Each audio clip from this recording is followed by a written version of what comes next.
الحمد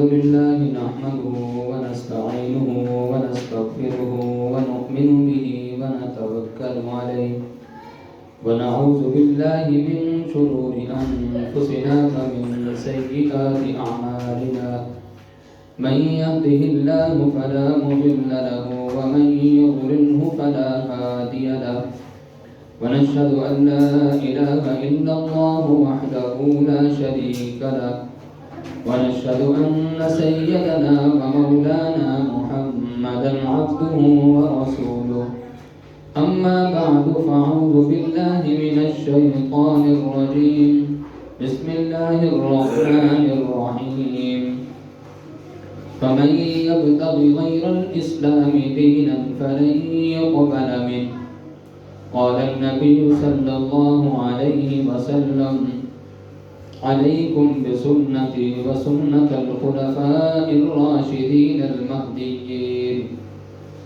صدق الله العظيم وصدق رسوله النبي الكريم ونحن على ذلك لمن الشاهدين والشاكرين والحمد لله رب العالمين. میرے انتہائی واجب الاحترام دوستوں، ساتھیوں، عزیزوں اور سننے والی میری محترم ماؤں اور بہنوں، اللہ رب العزت نے ہر چیز کو جوڑنے کے لیے چند چیزیں بنائی ہیں. جس طرح ہم دنیا کے معاملات میں دیکھتے ہیں، کسی بھی چیز کو جوڑنا ہو تو اس کے لیے کوئی نہ کوئی چیز استعمال کی جاتی ہے. آپ نے اگر دو اینٹوں کو آپس میں جوڑنا ہو، اس کے لیے سیمنٹ کا استعمال کریں گے. پتھر کو جوڑنا ہو، سیمنٹ کا استعمال کریں گے. اگر آپ نے دو کاغذوں کو آپس میں جوڑنا ہو، پھر سیمنٹ کا استعمال نہیں، پھر آپ گوند کا، گلو کا استعمال کریں گے.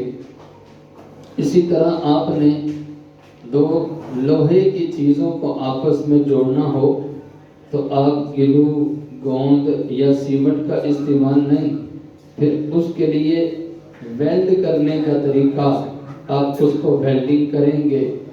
آپ نے لکڑی کو جوڑنا ہو تو اس کے لیے آپ گلو کا استعمال کریں گے، کیل، پیچ وغیرہ کا استعمال کریں گے جوڑنے کے لیے.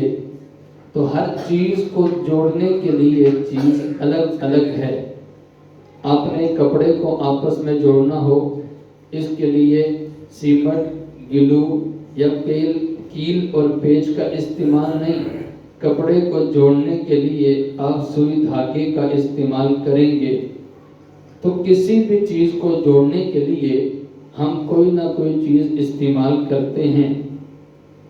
یہ ہمارا بدن جو سارا کا سارا آپس میں جڑا ہوا ہے، اس کے لیے اللہ رب العزت نے روح کو استعمال کیا ہے. اگر روح نہ ہو یہ سارا بدن کچھ بھی نہیں ہے.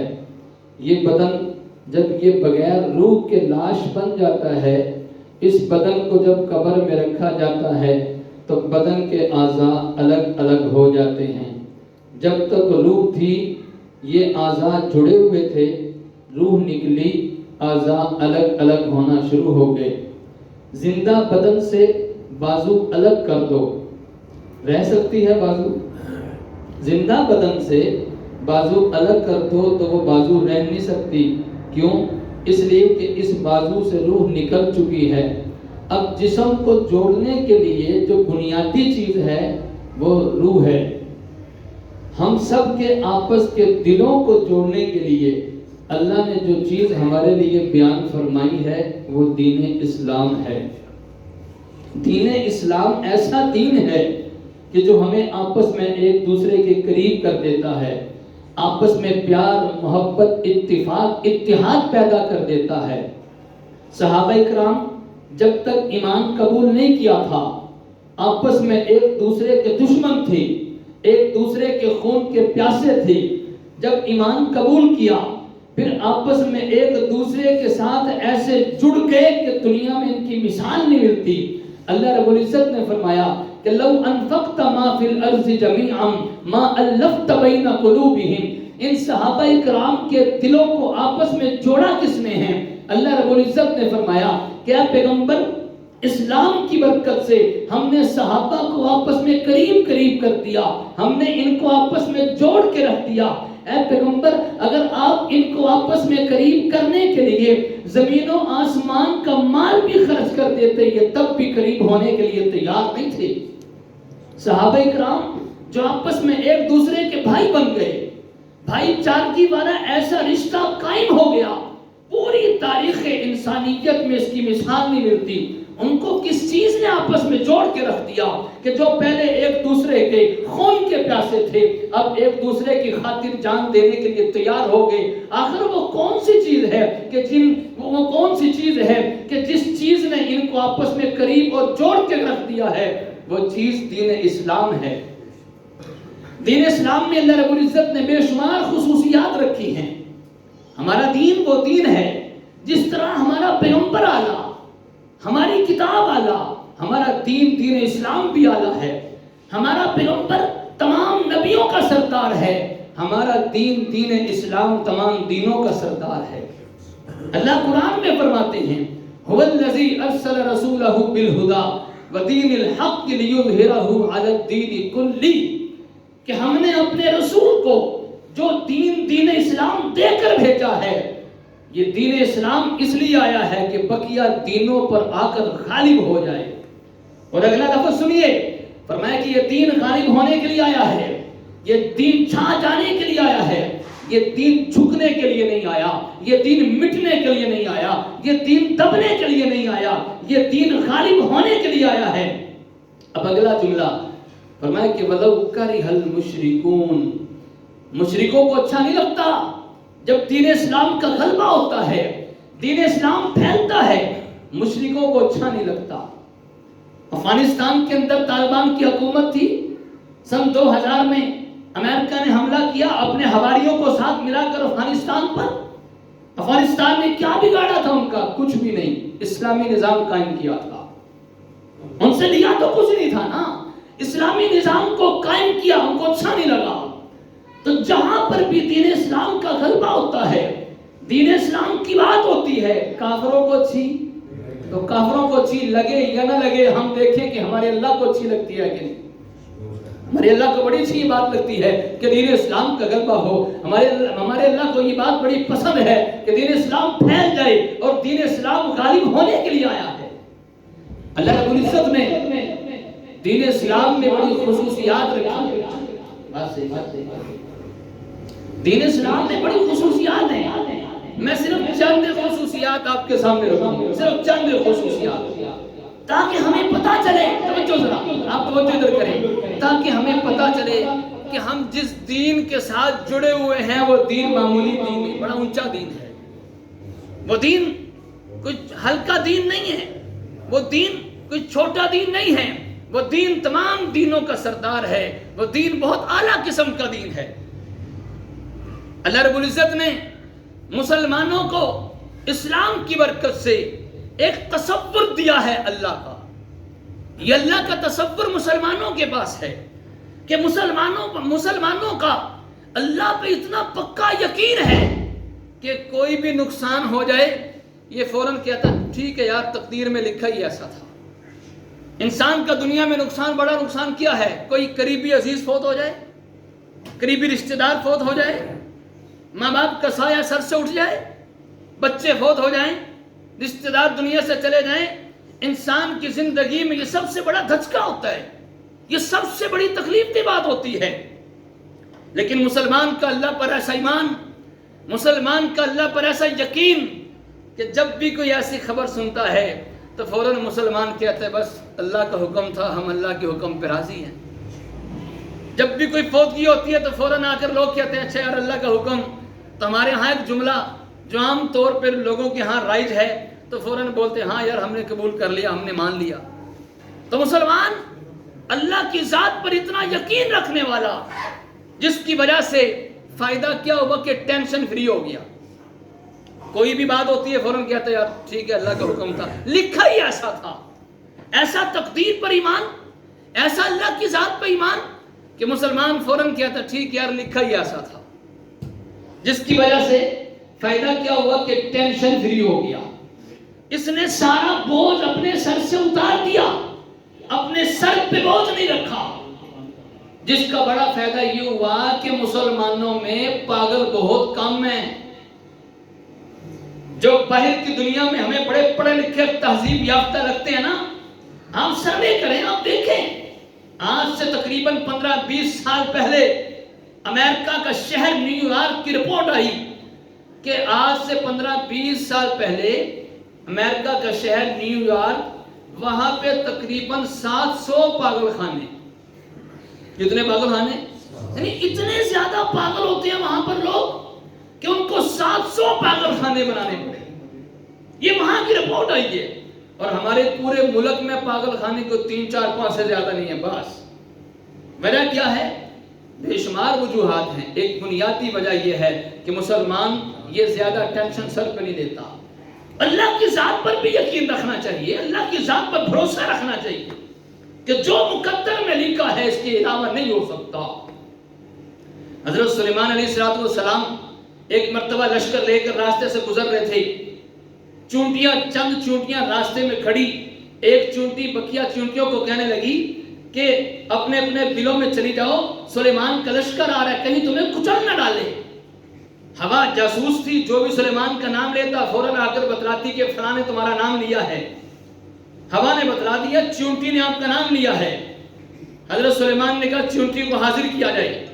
چونٹی آئی، حضرت سلیمان نے ہاتھ پہ رکھا، پوچھا کہ تو نے میرا نام لیا اور تو نے کہا کہ سلیمان آ رہا ہے، کہیں تمہیں کچل نہ ڈالے، کیا تجھے پتہ نہیں ہے کہ میں نبی ہوں اور نبی ظلم نہیں کرتا، نبی زیادتی نہیں کرتا۔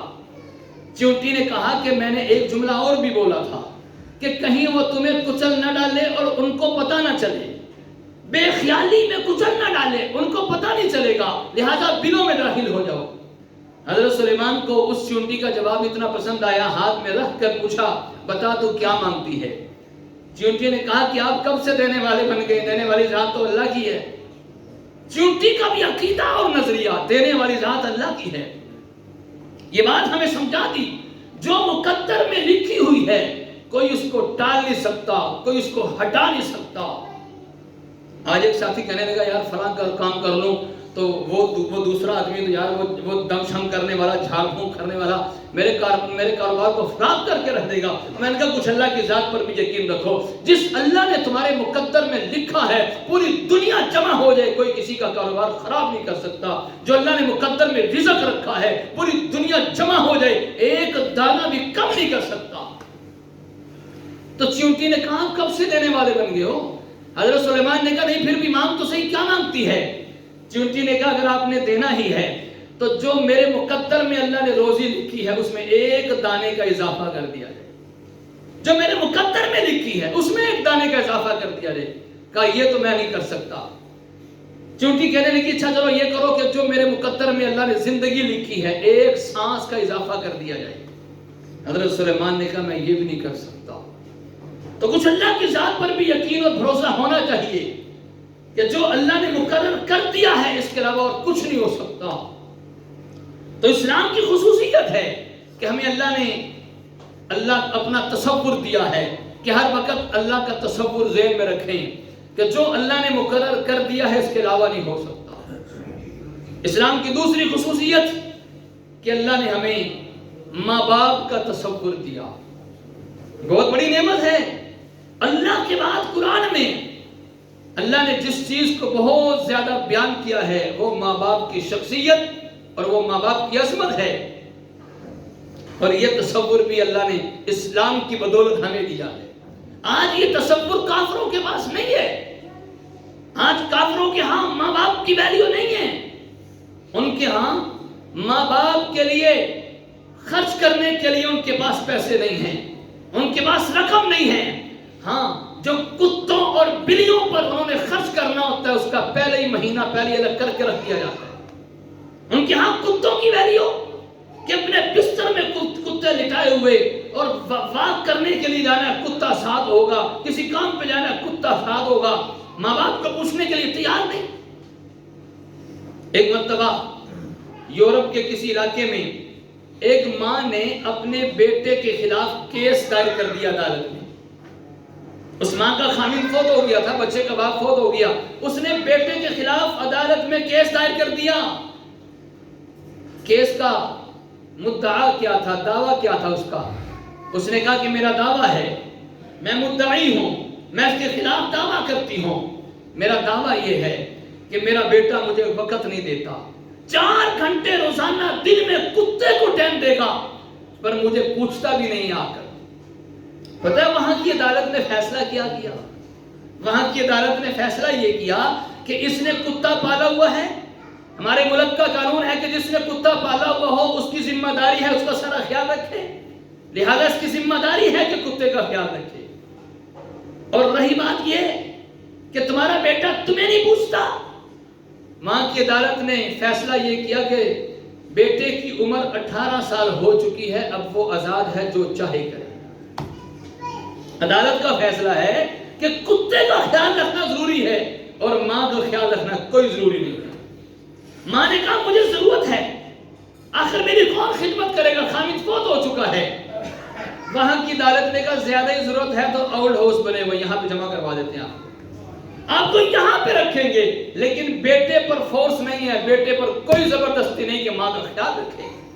تو یہ ماں باپ کا تصور ہمیں اسلام نے دیا ہے. نبی پاک صلی اللہ علیہ وسلم نے فرمایا کہ یہ والد جنت کا دروازہ ہے. میرے پیغمبر نے فرمایا کہ اگر والد کو خوش کرو گے اس کا مطلب تم نے اللہ کو خوش کیا، والد کو ناراض کیا تو اس کا مطلب اللہ کو ناراض کیا. ارے والد جنت کا دروازہ ہے، دروازے کو توڑ کر جنت میں کیسے جا سکتے ہیں؟ والد کو ناراض کر کے جنت میں کیسے جا سکتے ہیں؟ میرے پیغمبر نے فرمایا الجنت تحت اقدام الامہات، جنت تو اللہ نے ماں کے قدموں تلے رکھ دی ہے. ارے جنت چاہتے ہو ماں کے قدموں میں آ جاؤ. آج پیروں فقیروں کے پاس تو جاتے ہیں، ان پر پیسے نچھاور کر رہے ہیں، لٹا رہے ہیں ان پر پیسے، لیکن ماں باپ سے چیزیں چھپا چھپا کے اپنے کمرے میں بیگم کے پاس لے کر جا رہے ہیں. جب گھر میں آتے نا فروٹ لے کر، کچھ چیزیں لے کر، وہی ماں باپ تھے کہ جو اپنے بچوں کے لیے بچا بچا کے رکھا کرتے تھے. وہی ماں تھی اپنے آپ کو بھوک لگی ہے، کھانے کے لیے دل کر رہا ہے، بچے کے لیے بچا کے رکھ لیا. اور ماں نے پتا بیٹے کو کیا کہا، بیٹا یہ آپ کھا لو، میرا دل نہیں کر رہا، مجھے اچھی نہیں لگتی، آپ کھا لو.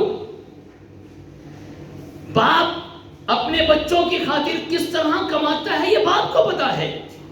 بعض مرتبہ تو باپ گھر میں آ کر بتلاتا بھی نہیں ہے میں کیا کام کرتا ہوں، کہ ہلکا پھلکا چھوٹا سا کوئی کام کرتا ہوگا، بتلاتے ہوئے شرماتا ہے. بعض مرتبہ کام کی خاطر اس باپ کو گالیاں بھی سننی پڑتی ہیں، مالک کی ڈانٹ بھی سننی پڑتی ہے. یہ باپ کتنی مشقتوں کے ساتھ اپنے بچوں کو پال رہے ہیں، یہ آج ہمیں معلوم نہیں. اس بات کا ہمیں علم نہیں کہ ماں باپ کتنی مشقتوں سے ہمیں پالتے ہیں، اپنا پیٹ کاٹ کاٹ کے بچوں کا پیٹ پالتے ہیں.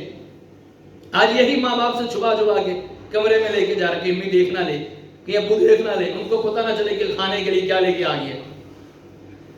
تو نبی پاک صلی اللہ علیہ وسلم نے فرمایا کہ یہ جنت ماں کے قدموں تلے ہے. جنت چاہتے ہو تو آؤ، ماں کے قدموں تلے آ جاؤ، ماں کے قدموں میں آ جاؤ، جنت مل جائے گی. باپ کو راضی کر لو، جنت مل جائے گی. نبی پاک صلی اللہ علیہ وسلم نے فرمایا میں عشاء کی نماز شروع کر چکا ہوتا، میری ماں آمنہ مجھے آواز دیتی محمد، میں نماز توڑ دیتا، ماں کی بات پہلے سنتا، نماز بعد میں پڑھتا.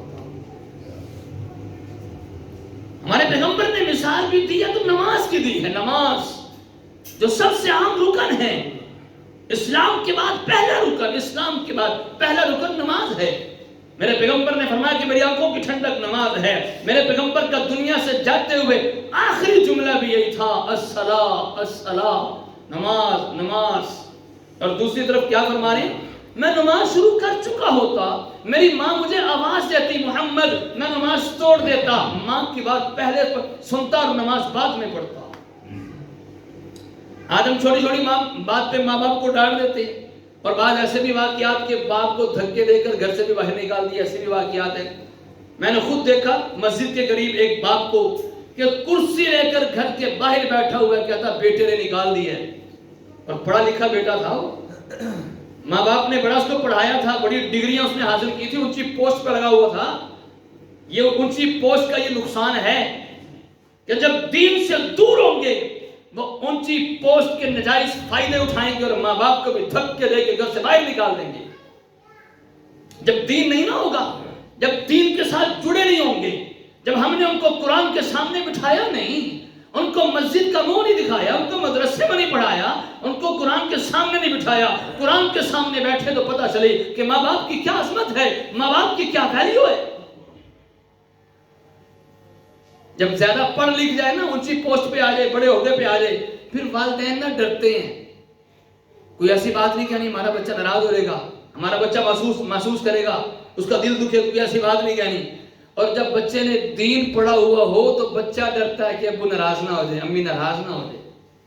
یہ فرق ہے دونوں میں، یہ دونوں میں فرق ہے، سارے ایک سے نہیں ہیں.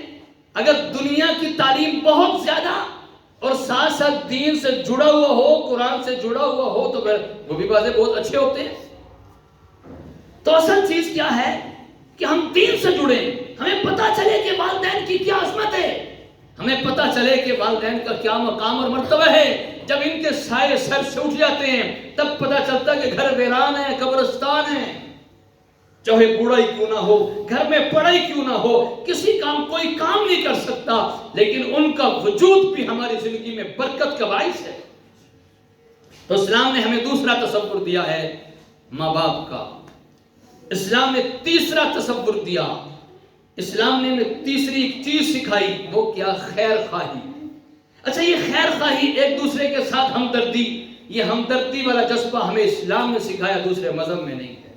یا یوں کہہ لو کہ آج کل جو دوسرے ممالک کے لوگ، غیر مسلم یورپین خاص طور پر، ان میں یہ چیز نہیں ہے، ہمدردی والا جذبہ. اگر ایک بیوی نے اپنے خامن سے سگریٹ مانگ لی نا پینے کے لیے، تھوڑی دیر کے بعد وہ سگریٹ واپسی لے گا. تم نے مجھ سے ایک سگریٹ لیا تھا پینے کے لیے، واپسی دو مجھے. 5 روپے کا بھی ادھار کر لے تو اس کو یاد رکھا جاتا ہے، بیوی نے 5 روپے لیے تھے، واپسی دو مجھے. وہاں پر تو یہ ہمدردی ہے. بس یہ ہمدردی والا جذبہ، ایثار والا جذبہ. آپ کو ڈکشنری اٹھائیں، انگلش کی ڈکشنری، اور وہاں پر آپ ایثار کو دیکھیں کہ انگلش میں کیا کہتے ہیں. پتہ ہے آپ کو کیا کہتے ہیں ایثار کو انگلش میں کیا کہتے ہیں؟ ہم نے تو آج تک یہی سنا ہے کہ جو ایثار کا اصل مفہوم ہے نا، وہ انگلش کا لفظ بھی ادا نہیں کر سکتا. ایثار کس کو کہتے ہیں؟ اپنی تمام ترجیحات کو پیچھے رکھتے ہوئے دوسرے کو ترجیح دینا، اس کا نام ایثار ہے. قربانی جو ہمیں اسلام نے سکھائی ہے، دوسرے مذہب میں ہو تو اس کے لیے کوئی لفظ ہونا ہے ہی نہیں ان کے ہاں، یہ تصور ہی نہیں ہے.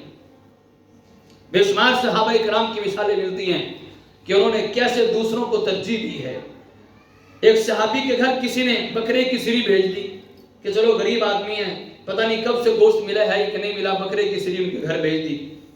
بکرے کی سری ان کے پاس ملی، پہنچی تو سوچنے لگے کہ پتہ نہیں یار دوسرے صحابی کے پاس بھی کبھی کھانے کو ملا ہے کہ نہیں ملا. انہوں نے اٹھا کے وہاں بھیج دی، ان کے گھر پہنچا دی. ان کے پاس پہنچی، انہوں نے سوچا کہ پتہ نہیں فلاں کو ملی ہے کہ نہیں ملی، انہوں نے آگے پہنچا دی. اور یہ مقصد نہیں کہ شاید کسی کو پسند نہیں تھی اور آگے دیے جا رہے ہیں. نہیں، پسند ساروں کو ہے اور ضرورت ساروں کو ہے، بھوک ساروں کو ہے. ایثار ہے، قربانی ہے کہ دوسرے کی ذات کو اپنے اوپر ترجیح دینا. وہ سری 7 گھروں میں گھوم کر پھر پہلے کے پاس پہنچ گئی. 7 گھروں میں گھومی، وہ ایک دوسرے کو دیتے وہ گھومتی گھماتی 7 گھروں سے ہو کر پھر پہلے گھر میں پہنچ گئی. یہ ہے ایثار، یہ ہے ایک دوسرے کا خیال، یہ ہے ہمدردی. شریعت نے دیکھو ایک دوسرے کا خیال رکھنے کا کتنا حکم دیا ہے. نبی پاک صلی اللہ علیہ وسلم نے فرمایا کہ اگر تمہارے پاس کوئی گاہک چیز واپس لے کر آئے اور تم چیز کو واپس رکھ لو، میں جنت کی گارنٹی دیتا ہوں. چیز واپس رکھ لو. ہمارے ہاں تو لکھ کر لگایا ہوتا ہے، خریدا ہوا مال واپس یا تبدیل نہیں ہوگا، لکھا ہوتا ہے نا، شریعت کے خلاف جملہ لکھا ہوا ہے. حضور فرما رہے ہیں کہ تمہارے پاس کوئی چیز واپس لے کر آ جائے اور وہ واپسی چپ کر کے رکھ لے، میں جنت کی گارنٹی دیتا ہوں وہ جنتی ہے. ایک صحابی نے دکان کھولی، 2 سال تک دکان کی، 2 سال تک دکان چلنے میں. محسن صاحب اتنا ٹائم لگتا ہے دکان چلنے میں. 2 سال تک دکان چلی. ایسا ایسا چلنا شروع ہوئی, کاروبار بڑھا. 2 سال کے بعد اچانک دکان بند کر دی, ختم ہی کر دی. کسی نے پوچھا کہ کیا بنا؟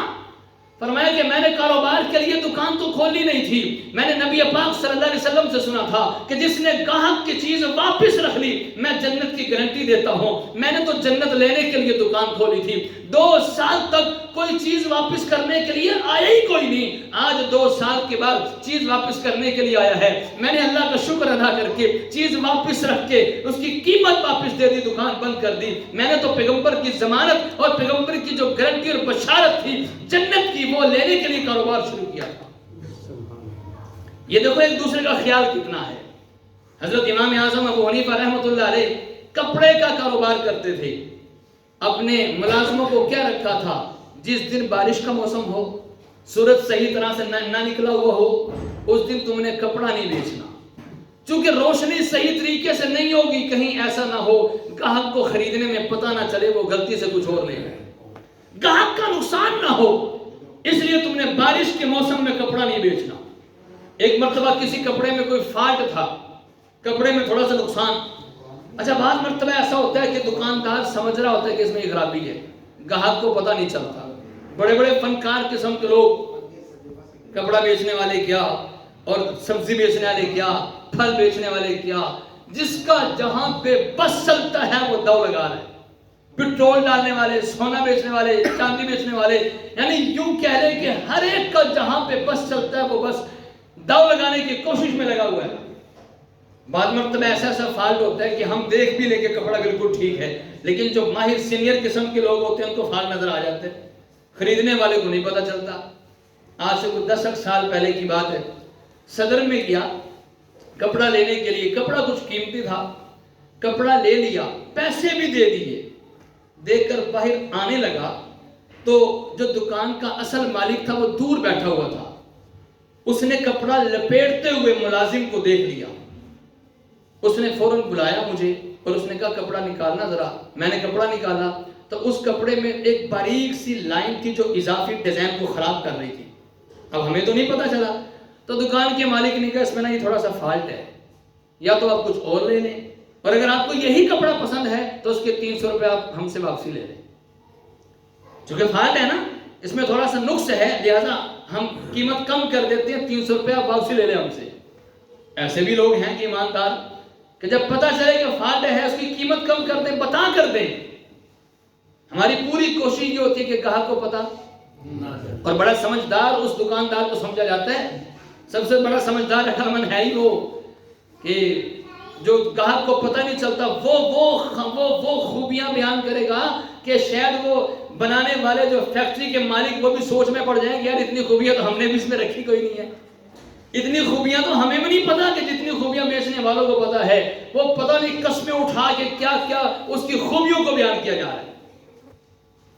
ایک مرتبہ امام صاحب نے آرڈر کر رکھا تھا کہ یہ کپڑا خراب ہے, اس میں خرابی ہے. جو بھی گاہک لینے کے لیے آئے نا بتا کر بیچو کہ اس میں یہ خرابی ہے. اب دیکھو ہمارا اسلام کیسا دین ہے. یہ دین صرف اور صرف نماز ہی کا حکم نہیں دیتا, ایک دوسرے کے ساتھ ہمدردی کا حکم بھی دیتا ہے, یہ ایثار اور قربانی کا حکم بھی دیتا ہے.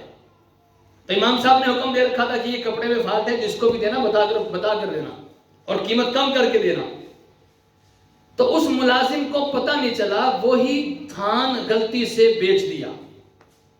وہ فالٹ بتانا, وہ عیب نقصان بتلانا جو بیچ میں نقص تھا وہ یاد نہیں رہا, بیچ دیا. امام صاحب نے شام کو پوچھا کہ وہ تھان بیچ دیا, بتلایا تھا کہ نہیں بتلایا؟ ملازم نے کہا نہیں بتلانا یاد نہیں رہا. آج کل کے دور کا دکاندار ہوتا اس نے فوراً کہنا ہے کمال کا آدمی یار, اس نے تو خراب چیز کو بھی مہنگے داموں بیچ دیا, کمال کا آدمی, ہو سکتا ہے کہ اس کی تنخواہ بھی زیادہ ہو جائے. تو امام صاحب نے کہا کہ نہیں, جو بندہ لے کر گیا بندہ تلاش کرو, بس دکان بند کر دی, بندے تلاش, وہ بندہ تلاش کر کے لاؤ. بڑی دیر لگا کر وہ بندہ تلاش کر کے لائے. اس بندے کو بتلایا کہ بھئی اس کپڑے میں نقصان تھا, تھوڑا سا عیب تھا, مسئلہ تھا, خرابی تھی, بتلانا یاد نہیں رہا, لہٰذا اب یہ کپڑا بھی تمہارا اور جو تم نے قیمت دی ہے قیمت بھی تمہاری. قیمت بھی واپسی کر دی, کپڑا بھی اسی کا. یہ ہے گاہکوں کا خیال رکھنا. ایک مرتبہ ایک صحابی نے کسی سے گھوڑا خریدا, مثال کے طور پہ یوں کہہ لیں کہ وہ گھوڑا خریدا 10,000 کا, گھوڑا لے کر گھر چلے گئے. جب گھر گئے تو کسی نے دیکھا تو اس نے کہا یار یہ گھوڑا بڑا قیمتی ہے اور اعلیٰ نسل کا گھوڑا ہے، یہ 15,000 کا ہونا چاہیے۔ تو وہ کہنے لگے میں تو 10,000 کا خرید کیا۔ انہوں نے کہا نہیں، اس کی قیمت ویسے 15,000 ہے، 15,000 کا ہونا چاہیے۔ اگلے دن فوراً گئے تو 5,000 روپے دکاندار کو اور دے کر آگے کہ یار مجھے پتا چلا ہے یہ گھوڑا 10,000 کا نہیں 15,000 کا ہے، آپ نے مجھ سے 5,000 کم لیے ہیں، یہ 5,000 اپنے اور رکھ لو۔ کیسا دکاندار کا خیال کیا دیکھ لیں۔ اور ایسی بھی مثالیں ملتی ہیں۔ جس وقت بغداد کے اندر ایک علم کا چرچا تھا اور یوں کہہ لیں اسلام کا مرکز، ایک وقت آیا کہ بغداد بن چکا تھا۔ یہ اس دور کی بات ہے کہ جس دور میں حضرت شیخ عبد القادر جیلانی رحمۃ اللہ علیہ بھی موجود تھے، یہ بغداد ہی کے رہنے والے تھے۔ ایک وقت تھا کہ اسلام کا مرکز بغداد بن چکا تھا۔ ایک آدمی نے سوچا کہ چلو بغداد اسلام کا مرکز بن چکا ہے، میں بھی دیکھوں وہاں پر اسلام کی کیا چیز ہے، کون سی چیز ہے جس کا چرچا اس وقت پوری دنیا میں ہوا پڑا ہے کہ بغداد اسلام کا مرکز بنا ہوا ہے۔ وہاں پہ گیا، ایک ہوٹل میں بیٹھا، کھانا کھا رہا تھا۔ کھانا کھانے کے بعد اٹھا اور پھر کاؤنٹر پہ گیا پیسے دینے کے لیے، تو ہوٹل کے مالک نے کہا کہ آپ نے جو بھی کھانا کھایا ہے اس کی پیمنٹ ہو چکی ہے۔ اس نے کہا کس نے دی ہے پیمنٹ؟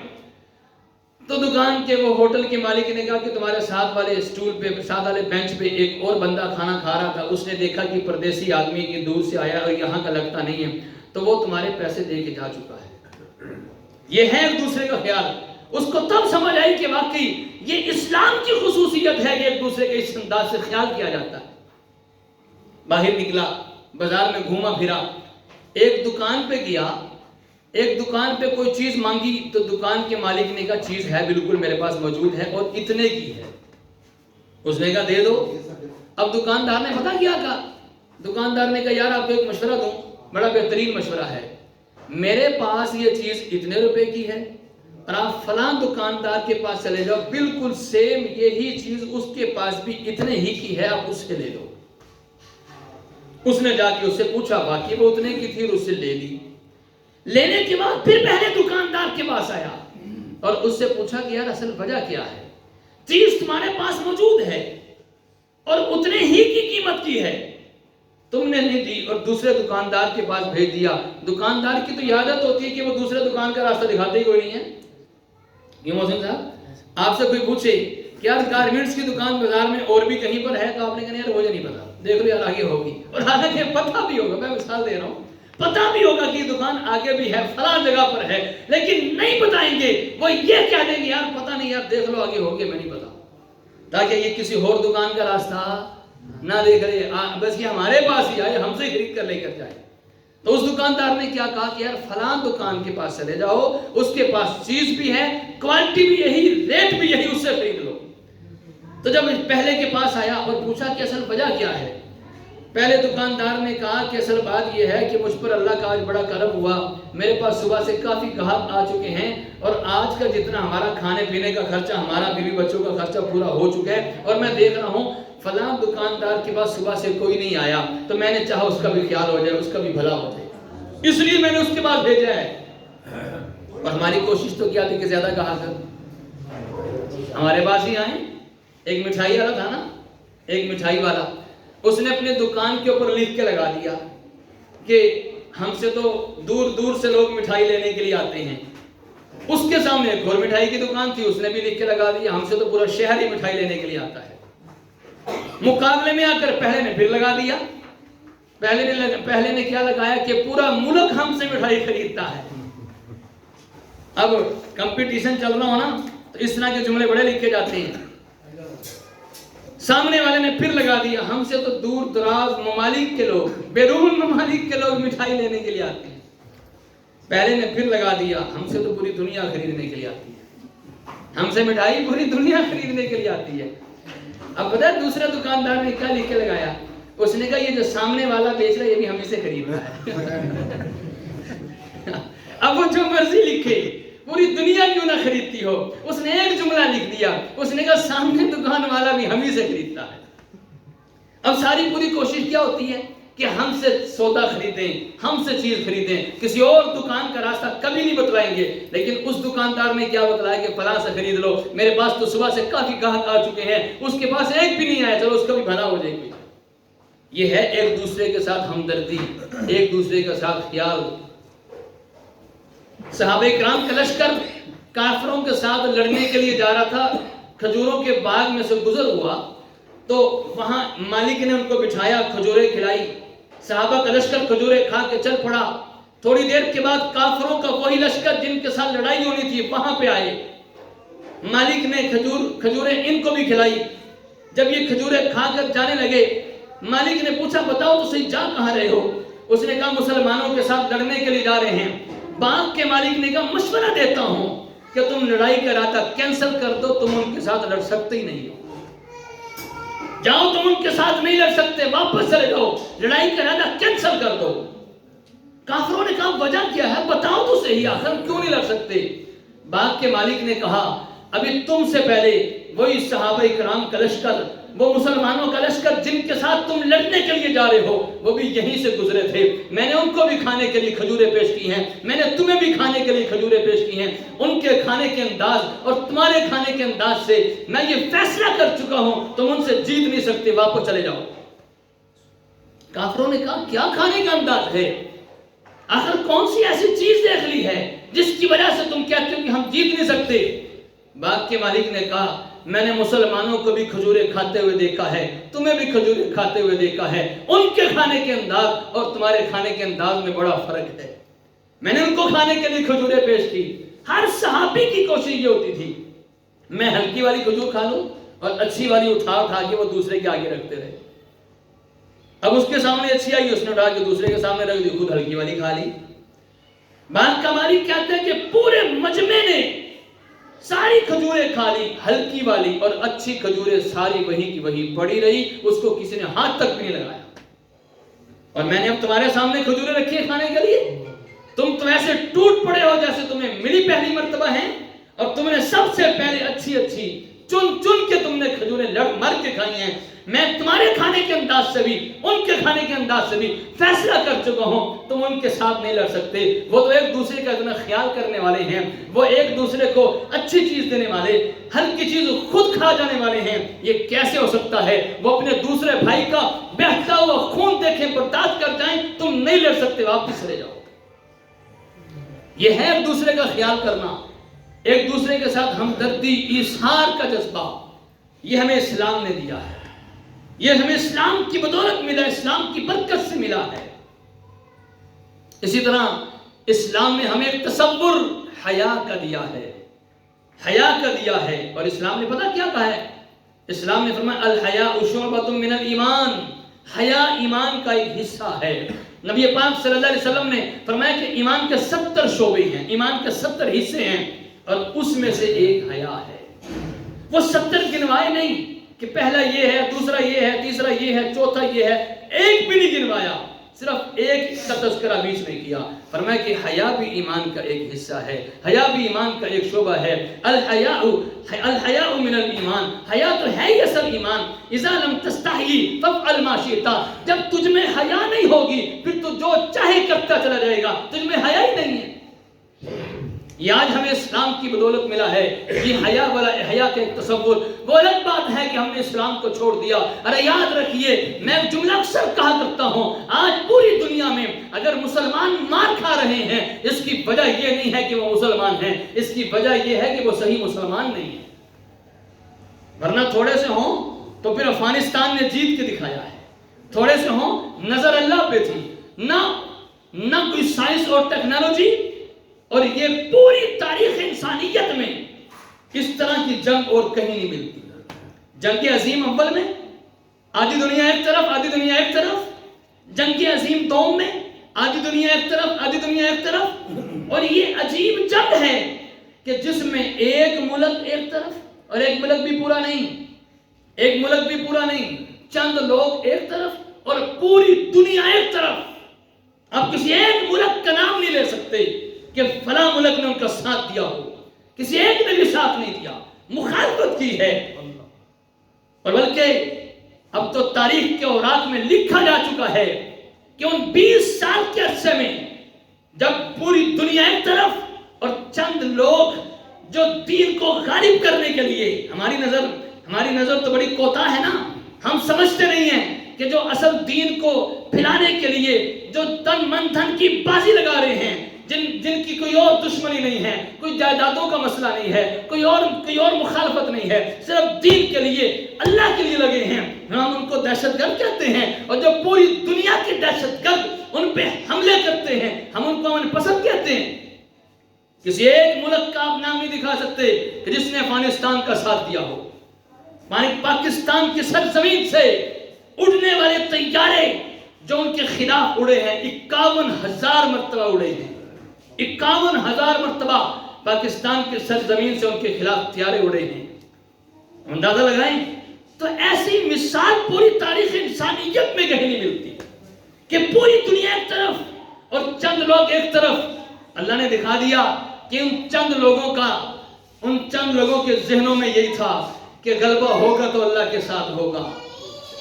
انہوں نے اپنی طاقت پر بھروسہ نہیں کیا، طاقت تو تھی کچھ نہیں، نہ طاقت تھی نہ افراد تھے، ہاں ایمانی طاقت تھی، وہ ایمانی غیرت تھی کہ جس کی وجہ سے آج پوری دنیا میں چھا رہی۔ بات سمجھ آ رہی کہ نہیں آ رہی؟ تو اصل وجہ کیا ہے؟ حیا۔ آج ہمارے ہاں وہ حیا ختم ہو چکی ہے۔ آج وہی اکٹھا انتظام، مخلوط انتظام عورتوں کا، مردوں کا، اور بے حیائی والے کپڑے۔ آج ہماری ماں بہن بیٹیوں کے سروں سے دوپٹے اتر گئے، ان کا لباس بھی ایسے۔ نبی پاک صلی اللہ علیہ وسلم نے ارشاد فرمایا تھا قیامت کے قریب ایسا ہوگا کہ عورتیں لباس پہنی ہوئی ہوں گی، اس کے باوجود ایسے ہوگا گویا کہ پہنا ہوا ہی نہیں۔ لباس تو پہنا ہوگا لیکن یوں ہوگا گویا پہنا ہی نہیں ہے۔ اتنا باریک سارا جسم نظر آ رہا ہے، اتنا تنگ کہ جسم کے ساتھ لگا ہوا جسم کی بناوٹ، جسم کی ساخت ساری نظر آ رہی ہے۔ نبی پاک صلی اللہ علیہ وسلم نے فرمایا قیامت کے قریب ایسا ہوگا کہ یہ خود اوروں کی طرف مائل ہونے والی ہوگی اور اوروں کو اپنی طرف مائل کرنے والی ہوگی۔ کیا آج ہماری لاہور کی سرزمین پر بے حیائی عام نہیں ہو رہی؟ بولیے کیا جسم فروشی کے اڈے کیا جگہ جگہ بن نہیں چکے؟ کیا چوکوں چوراہوں میں نوجوان لڑکیاں تیار ہو کر چند پیسوں کی خاطر پوری رات کسی کو دینے کے لیے تیار نہیں کھڑی؟ جس سرزمین پر بے حیائی ہو پھر اللہ اس زمین کو جھنجھوڑ کے رکھ دیتا ہے۔ یہ آج سائنسدان بے بس ہیں، ان کے پاس جواب نہیں ہے کہ زلزلہ کیوں آتا ہے۔ وہ اتنا تو بتا سکتے ہیں جب زلزلہ آتا ہے تو زمین کی پلیٹیں ہلتی ہیں جس کی وجہ سے زمین تھر تھرانے لگتی ہے۔ وہ اتنا تو بتلا سکتے ہیں کہ اتنا زلزلہ تھا، اتنے نمبر کا زلزلہ تھا، اتنے پوائنٹ کا زلزلہ تھا، وہ سارا ریکارڈ میں آ جائے گا۔ لیکن زلزلہ کیوں آتا ہے، وہ پلیٹیں کیوں ہلتی ہیں، اس کا جواب حضرت امی عائشہ رضی اللہ تعالیٰ عنہ نے دیا۔ جس سرزمین پر بے حیائی ہو اللہ کو یہ برداشت نہیں ہے، اللہ زمین کو ہلا کے رکھ دیتے ہیں۔ بڑی بے حیائی عام ہو چکی تھی۔ ہم مغرب ممالک کی بات نہیں کرتے، اب تو یہاں پر بھی عام ہے، اب تو یہاں پر بھی عام ہے۔ اور ایک سروے کے مطابق، ایک رپورٹ کے مطابق بے حیائی دیکھنے والوں میں، جو نیٹ پر لوگ بے حیائی دیکھتے ہیں راتوں کو چھپ چھپ کر، بے حیائی دیکھنے والوں میں پاکستان اوپر آ رہا ہے، آہستہ آہستہ اوپر آ رہا ہے۔ پہلے بہت نیچے تھا، بہت نیچے تھا۔ کون سے ملک میں کتنی دیکھی جا رہی ہے سارا سسٹم موجود ہے کہ نہیں ہے، پتہ ہوتا ہے کون سے ملک میں کیا دیکھا جا رہا ہے۔ پاکستان اوپر آ رہا ہے آہستہ آہستہ۔ کس چیز میں اوپر آ رہا ہے؟ بے حیائی میں اوپر آ رہا ہے۔ وہ جب بالا کوٹ کے علاقے میں زلزلہ آیا تھا بے حیائی عام ہو چکی تھی، وہاں پہ زنا عام ہو چکا تھا، بے حیائی عام ہو چکی تھی۔ اللہ نے زمین پہاڑوں کو ہلا کے رکھ دیا، وہاں پہ سارے کے سارے جو گھر تھے تباہ برباد ہو گئے۔ آج کافروں کے ہاں، یورپ والوں کے ہاں جو سسٹم تھا مسلمانوں کے ہاں بھی ہو رہے ہیں۔ اور اس سے بھی بڑے افسوس کی بات یہ ہے جانوروں سے بھی گیا گزرا بدترین کھیل، 100 مرد 100 عورتیں اکٹھے ہی سب کے سامنے لگے ہوئے، ارے اللہ کے عذاب کو دعوت دی جا رہی ہے۔ آج ہماری شادیاں بھی حیا سے خالی ہیں، شادیوں میں بھی حیا نہیں ہے، شادیوں میں بھی حیا نہیں ہے۔ کوشش کیجیے گا محسن صاحب آواز عام کریں، کوئی ایسی بات نہیں، دین کی آواز کو عام کر رہے ہیں۔ کوئی کسی کی مخالفت نہیں. کیا ہم نہیں چاہتے کہ ہماری شادی میں برکت ہو؟ چاہتے کہ نہیں چاہتے ہماری شادی میں برکت ہو؟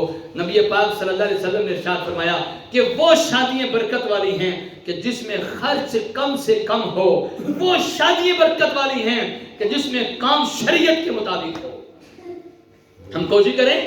نکاح کرنا عبادت ہے, نکاح کرنا سنت ہے, تو ہم اس سنت کو ادا کرتے ہوئے کہیں ایسا تو نہیں کہ ہم کافی حرام کاموں میں مبتلا ہو رہے ہیں, حرام کاموں کا ارتکاب کر رہے ہیں. آج بے حیائی کو انجوائے کا نام دے کر عام کیا جا رہا ہے.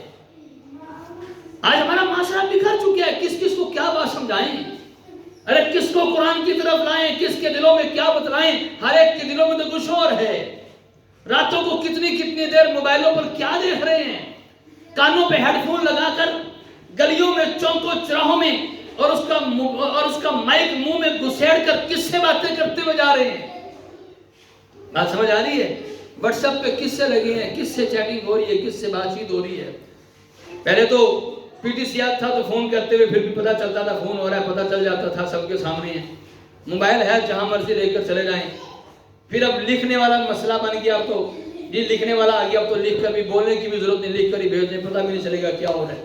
فوراً لکھے اور ڈیلیٹ کر دیں, لکھے اور ڈیلیٹ کر دیں, آئیں اس کو ڈیلیٹ کر دیں تاکہ پتہ ہی نہ چلے کیا ہو رہا ہے. ارے یاد رکھیے, کسی کو نہیں بھی پتہ چلے گا, فرشتے کو پتہ چل رہا ہے کیا ہو رہا ہے, وہ لکھ رہے ہیں. اللہ جان رہے ہیں, اللہ کو پتہ ہے کیا ہو رہا ہے, اور سارا کا سارا ریکارڈ ہو رہا ہے. بے حیائی کا بے شمار نقصان ہے. سب سے بڑا نقصان یہ ہے عمر کم ہو جاتی ہے, جلدی فوت ہو جائے گا, جلدی مر جائے گا, عمر کم ہو جائے گی. بے حیائی کا بڑا نقصان ایک اور بھی ہے کہ اس کی روزی, اس کے رزق میں سے برکت اٹھا لی جائے گی. اور بھی بے شمار نقصان ہیں, لیکن یہ دو بڑے نقصان بتلا رہا ہوں, عمر بھی کم اور روزی بھی کم. اور بے حیائی کی وجہ سے آج بے شمار وہ بیماریاں سامنے آ رہی ہیں جو پہلے نہیں تھی, جن کا نام تک نہیں سنا تھا, جن کا وجود تک نہیں تھا. آج بے حیائی کی وجہ سے وہ بیماریاں جنم لے رہی ہیں. وجہ کیا ہے؟ آج ہم اس بے حیائی میں اتنا آگے بڑھے کہ جانوروں کو بھی پیچھے چھوڑ دیا, جانوروں کو بھی پیچھے چھوڑ دیا. میں تفصیل میں نہیں جانا چاہ رہا. ایسے بھی واقعات کبھی اللہ معاف کرے, انسان ہے, انسان منہ کالا کر رہا ہے کسی جانور کے ساتھ, منہ کالا کر رہے کبھی کسی بکری کے ساتھ, کبھی کسی کتیا کے ساتھ, اور ہم ان لوگوں کو اپنا آئیڈیا سمجھ رہے ہیں, ہم ان کو بڑا تہذیب یافتہ سمجھ رہے ہیں. ابھی پچھلے دنوں آسٹریلیا میچ جیتا سنا, اور انہوں نے جشن کیسے منایا؟ بولو جشن کیسے منایا؟ شراب پی ہے. پتا کیسے؟ بوٹوں میں شراب ڈال کر, اپنے شوز اتارے پاؤں سے اور اس میں شراب ڈال کر, یعنی وہ گندی سمیل جو ہم سونگنا بھی نہیں برداشت, سونگنے کے لیے بھی تیار نہیں ہیں, اپنے شوز میں بوٹ میں شراب ڈال کر پینے والے گندے لوگ, گھٹیا لوگ, ہم ان کو تہذیب یافتہ سمجھتے ہیں. ایسے ہے کہ نہیں؟ ہم ان کو تہذیب یافتہ سمجھتے ہیں.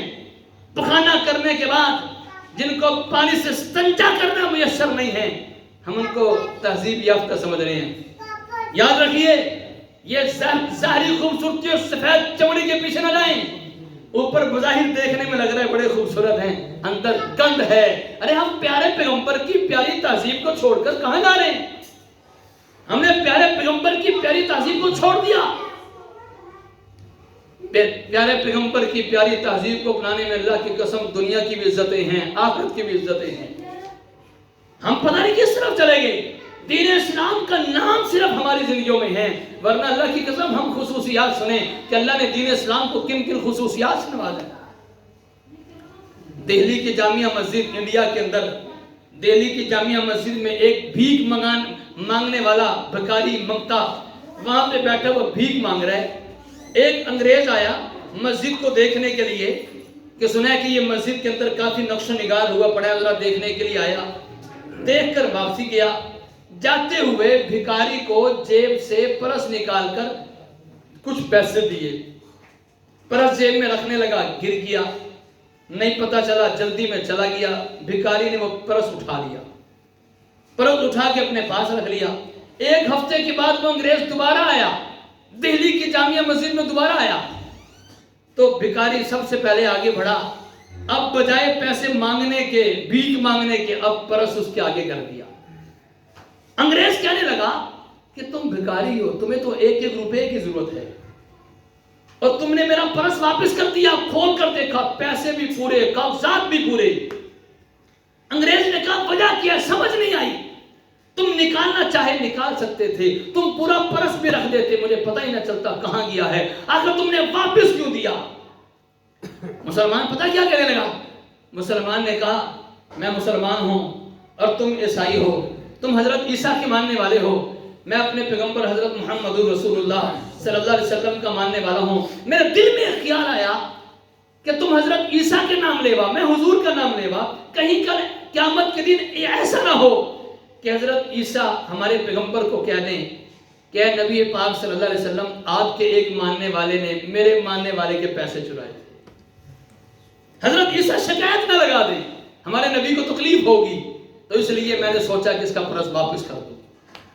ایک اللہ والے کہیں پر جا رہے تھے, راستے میں تو چور ڈاکو آئے, تو جو کچھ تھا سب کچھ چھین کے لے گیا. نوجوان وہ چور ڈاکو چھین کر لے گیا. جو ہی آگے گیا وہ نوجوان ڈاکو چور وہ ایک دم اندھا ہو گیا. اب رونے لگا کہ لگتا ہے کہ جن کے میں نے پیسے چھینے یا چرائے ہیں, جہاں پہ میں نے ڈکیتی کی, لگتا ہے اس نے بد دعا دے دی. روتا روتا بڑی مشکل سے واپسی پہنچا, تلاش کرتا کرتا ان اللہ والوں کے پاس پہنچا کہ مجھ سے غلطی ہو گئی ہے, معاف کر دیں, آپ نے مجھے بد دعا دی ہے, میں اندھا ہو چکا ہوں. تو اللہ والے کہنے لگے کہ میں نے تو اسی وقت ہی معاف کر دیا تھا, تمہیں کس نے کہا میں نے بد دعا دی ہے, میں تو اسی وقت معاف کر چکا تھا. تو ڈاکو پتا کیا کہنے لگا, آپ اسی وقت معاف کیوں کر چکے تھے؟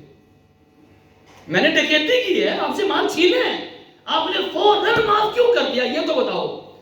تو کہنے لگے بس دل میں خیال آیا, نبی پاک صلی اللہ علیہ وسلم نے فرمایا ہوا ہے کہ کل قیامت کے دن میں اس وقت تک جنت میں نہیں جاؤں گا جب تک کہ میری ساری امت کا حساب کتاب نہیں ہو جائے گا. میں اپنی امت کو ساتھ لے کر جاؤں گا, میں اس وقت تک جنت میں نہیں جاؤں گا جب تک کہ میری امت کا حساب کتاب نہیں ہو جائے گا. تو میرے دل میں خیال آیا کہ اگر میں اس کو معاف نہ کروں تو اس کا بھی حساب کتاب ہوگا. اب اس کا حساب کتاب جتنی دیر لگے گی, اس کام کے لیے حساب کتاب ہونے میں ہمارے نبی کو ہو ٹھہرنا پڑے گا. تو مجھے یہ چیز بھی برداشت نہیں ہے, میری وجہ سے ہمارا نبی جنت میں جانے میں اور لیٹ ہو جائے, اور ٹھہرے میری وجہ سے. حالانکہ اندازہ لگاؤ, چوری تو اس نے کی ہے, ڈکیتی اس نے کی ہے. یہ ہیں جو نبی پاک صلی اللہ علیہ وسلم کا خیال کرنے والے. ارے صحابہ کرام, حضور کی زندگی میں صحابہ وہ حضور کا خیال کیا کرتے تھے, حضور کے سامنے اونچی آواز سے بھی نہیں بولا کرتے تھے, حضور کے سامنے بڑے با ادب ہو کر بیٹھا کرتے تھے. ہم چاہیں اگر 14ویں صدی کے بعد میں آئے ہیں, ہم چاہیں تو آج بھی ہم حضور کو راحت پہنچا سکتے ہیں. حضور کی تکلیف کا ذریعہ نہ بنے, راحت کیسے پہنچائیں گے؟ شریعت پہ عمل کر کے, سنت پہ عمل کر کے, کثرت سے حضور پر درود پڑھ کے. اللہ سے دعا اللہ تعالیٰ ہم سب کو سمجھ بھی عطا فرمائے, صحیح دین پہ عمل کی توفیق عطا فرمائے. آمین. باخر دعوانا الحمدللہ رب العالمین.